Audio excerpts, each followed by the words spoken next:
Hey guys, I just wanted to take a minute today and talk to you about wandering atrial pacemaker and multifocal atrial tachycardia. First, we're going to talk about wandering atrial pacemaker. There is a set of criteria that defines wandering atrial pacemaker. The first thing that you need to know is with wandering atrial pacemaker, we have varying P waves. So our P waves here, they all look different. And the reason that these guys look different is because this stimulus, this focal point, there's multiple focal points in the atria.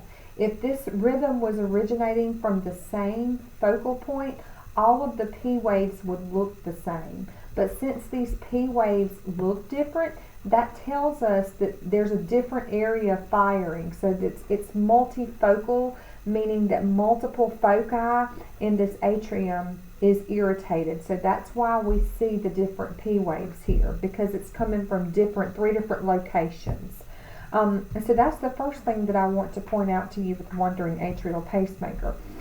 One key thing that you guys need to be familiar with wandering atrial pacemaker, this rhythm, it occurs at a rate of less than 100 beats per minute. Okay, and I'm going to take that a step further when we start comparing wandering atrial pacemaker to multifocal atrial tachycardia, but for right now, you need to remember that with wandering atrial pacemaker, this beat happens at less than 100 beats per minute. And this rhythm is also irregular, so that's one of the criteria here. And then again, our P waves look different because they're arising from different locations. And because we have different P waves and this rhythm is stemming from different locations, we're going to have a PR interval that varies. It's not going to march out. That PR interval is not going to be the same across the strip because they're varying. This rhythm is originating from different locations and those P waves vary. They look different and they're starting at a different location. But our QRS complex, it looks normal. It's going to be less than 0.12. Flipping over, I want to talk to you about multifocal atrial tachycardia. With multifocal atrial tachycardia, this is pretty much the same thing as wandering atrial pacemaker. You have P waves that vary, that do not look exactly the same across the strip, and that is because it is originating from a different location. But the key difference in multifocal atrial tachycardia is the heart rate. This heart rate in multifocal atrial tachycardia is going to be greater than 100. So MAT, multifocal atrial tachycardia, is basically the same thing as wandering atrial pacemaker. It fits the same criteria as wandering atrial pacemaker, but the heart rate is higher. So we have a faster heart rate here. And you're probably thinking to yourself, how am I going to figure out if this rhythm, how do I know that this rhythm is wandering atrial pacemaker versus sinus arrhythmia? Because we know with the sinus arrhythmia, we have our P and our QRS, but the rhythm is slightly irregular. The key distinguishing factor here is the P waves. So when we're trying to figure out if something is sinus versus atrial, we're gonna look at our P waves. So with wandering atrial pacemaker, our P waves look different because this rhythm is starting in three different locations. It has multiple foci. When we're looking at a sinus arrhythmia, remember all sinus rhythms start in the sinus node. So the pacemaker, the P wave is going to look the same in a sinus rhythm. So whether you have a sinus rhythm or whether you have a sinus arrhythmia or whether you have sinus bradycardia or sinus tachycardia, the P waves are going to march out and they're going to appear to be the same when the rhythm is sinus. So when you see wandering atrial pacemaker and you're trying to think, well, this could be a sinus arrhythmia, you can rule that out because you can look at the P waves and say, wow, none of these P waves look the same. So I know this is not a sinus rhythm, so we're going to move on. We're going to go forward and we're going to look at an atrial rhythm because we see these different P waves. So then we're able to map this out and see that it meets the criteria.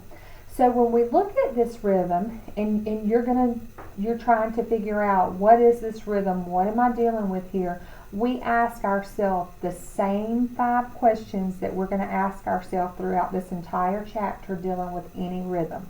So question number 1. Question number 1 is, are there QRS complexes? The answer here is yes. So now that we've determined that we have QRS complexes, we need to ask ourselves, are these QRS complexes the same shape and the same size? And the answer here is yes. They look the same. They're the same size. I would say that these guys look the same across the strip. So now we ask ourselves the second question. Is this rhythm regular or is it irregular? So remember, when we're determining regularity, we're going to count from R to R. So when we count our blocks from R to R, we have 5, 10, 15, 20, 21, 22, 23, 24, 25-ish. And then we're going to go over here and we're going to count here. 5, 10, 15, 20, 25, 26, 27, 28, 29, 30. So that's a vary. We have 25-ish here. We have like 30 here. And then we'll go 5, 10, 15, 20, 25, 26, 27, 28. So we can already tell that this rhythm is not regular. We have an irregular rhythm here. Now we're going to look forward. We're going to look at our heart rate. We're going to ask ourselves, what is the heart rate? So since we're dealing with an irregular rhythm, remember guys, we have to use the 6-second strip method. And when we use the 6-second strip method, we find the heart rate range and we find the mean heart rate. So we will find the heart rate range by counting the blocks that are furthest apart, and we're going to the little blocks that are furthest apart, and we're going to divide that into 1500 and get 50. And then we'll find the blocks that are closest together, and we're going to count the little blocks that are closest together and divide that into 1500 and we'll get 60. So our heart rate range is 50 to 60 with a mean heart rate of 50. And we get the mean heart rate by simply counting 1, 2, 3, 4, 5, and we multiply that by 10 to get 50. So we have a heart rate of 50 to 60 with the mean rate of 50. Now we're going to move on. We're going to look at our P waves. So we see here that we do have P waves across the strip. Are these P waves the same? And here we're going to answer that question, no, they're not the same. They look different. So we can tell that our PR interval varies because these look different. If we count our PR interval and go from the P wave to the R using that tool that I provided in the previous video, we will see that we have a PR that varies from 0.24 to 0.32 across the strip. So our PR interval varies. And our QRS interval, which is the width of this QRS complex, is 0.08. So this rhythm strip fits the criteria of wandering atrial pacemaker.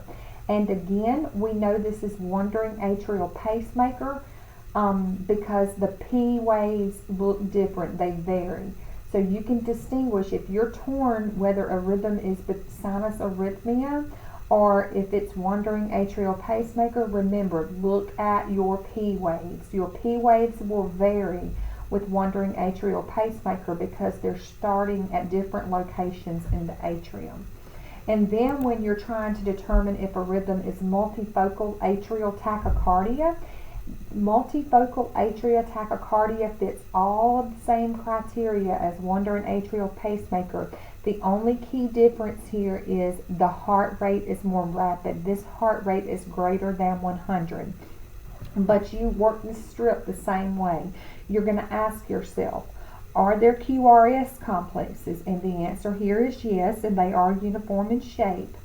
So when we determine our regularity, we count from the R to the R. So we can see here that our R intervals do not march out across the strip, so these guys is irregular. This is an irregular rhythm. So now that it's an irregular rhythm, we know that we have to use the 6-second strip method and find the heart rate and the mean rate. So our heart rate range is 107 to 187 with a mean rate of 120. And our P waves, they do vary in shape. Our PR interval varies, and our QRS complex is 0.06. So we can determine that this strip is multifocal atrial tachycardia based on the difference in the P waves and based on the fact that we have a heart rate that is elevated. Okay, so we have a rapid heart rate, and that again is the key difference in wandering atrial pacemaker and multifocal atrial tachycardia. I hope this video helps, and if you have any questions, please see me.